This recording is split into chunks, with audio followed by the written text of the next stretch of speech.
در في الخليج اليعربي المبهر، وافخر بوحدة أمة واستبشري. دول على الشط العريق تصافحت وتزينت بلآلئ من جوهر. أمة بهوية واحدة، تلك هي دول مجلس التعاون لدول الخليج العربي. يجمعها دين واحد وعادات وتقاليد وتاريخ وجغرافيا مشتركة، وتربط أبنائها أواصر عميقة من المودة والقرابة والنسب، بل أنها تواجه ذات المصير. وعلى مدى تاريخ طويل كانت المملكة العربية السعودية وستظل بحول الله ذات ريادة في دعم العمل الخليجي المشترك، بما يجسد تطلعات أبناء المنطقة في كيان جماعي يواجهون به تحديات الحفاظ على الأمن وتحقيق التنمية. ويحظى طلبة دول المجلس التعاون لدول الخليج العربي بالرعاية الكاملة وفق أحدث استراتيجيات التنمية والتطوير، ليكونوا على مستوى المسؤولية والطموح لاستئناف الدور الريادي في صناعة الحضارة التي سبق بها أسلافهم، فأضاءت مشاعلها أركان العالم، وليكونوا بالجهد الصادق والعمل الدؤوب عازمون على الشراكة الفاعلة في صناعة حضارة اليوم، ليكونوا خير خلف لخير سلف.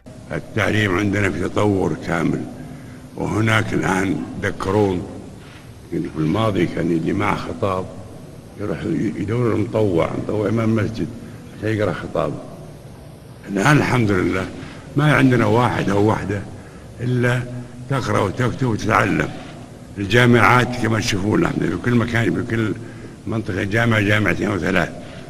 المدارس في كل محل. الأبناء بلدنا الحمد لله وأنتم مثال لهم من كل منطقة ومن كل جهة من جهات المملكة. هذاكم الحمد لله تديرون تعليم بلدكم الحمد لله. خليجنا واحد وشعبنا واحد، خليجنا واحد وشعبنا واحد، يعيش يعيش. وتحتفل المملكة العربية السعودية باستضافة الدورة الخامسة لأولمبياد الرياضيات الخليجي في عام 2016 ميلادية، برعاية كريمة من صاحب السمو الملكي الأمير فيصل بن سلمان بن عبد العزيز أمير منطقة المدينة المنورة، وبتنظيم من وزارة التعليم ومكتب التربية العربي لدول الخليج العربي، وباستضافة الإدارة العامة للتعليم بمنطقة المدينة المنورة.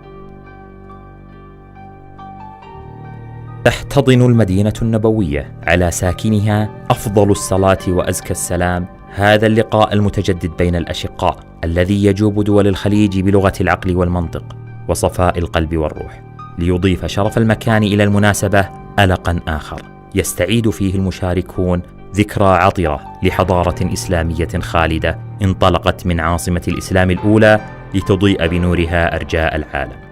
اليوم نحتفي بطلابنا وطالباتنا من الدول الأعضاء بمكتب التربية العربي دول الخليج، وهم يتصدون لمسابقة في الرياضيات ليست من النوع العادي، ولكنها تحتوي على مسائل غير نمطية تؤهلهم الحقيقة للمنافسة الدولية في مجال أولمبياد الرياضيات. يفخر أبناء المملكة العربية السعودية بمشاركاتهم المميزة في أولمبياد الرياضيات الإقليمية والدولية، ومنجزاتهم الفريدة غير المسبوقة على النطاق الإقليمي، إذ حصد أبناؤها 76 ميدالية تنوعت بين الذهب والفضة والبرونز في أولمبياد الرياضيات الخليجية والدولية ومسابقات البلقان للناشئين والكبار. ويشارك الطلبة والطالبات في برامج اكتشاف وتدريب تمتد لعدة سنوات بإشراف مدربين محليين ودوليين.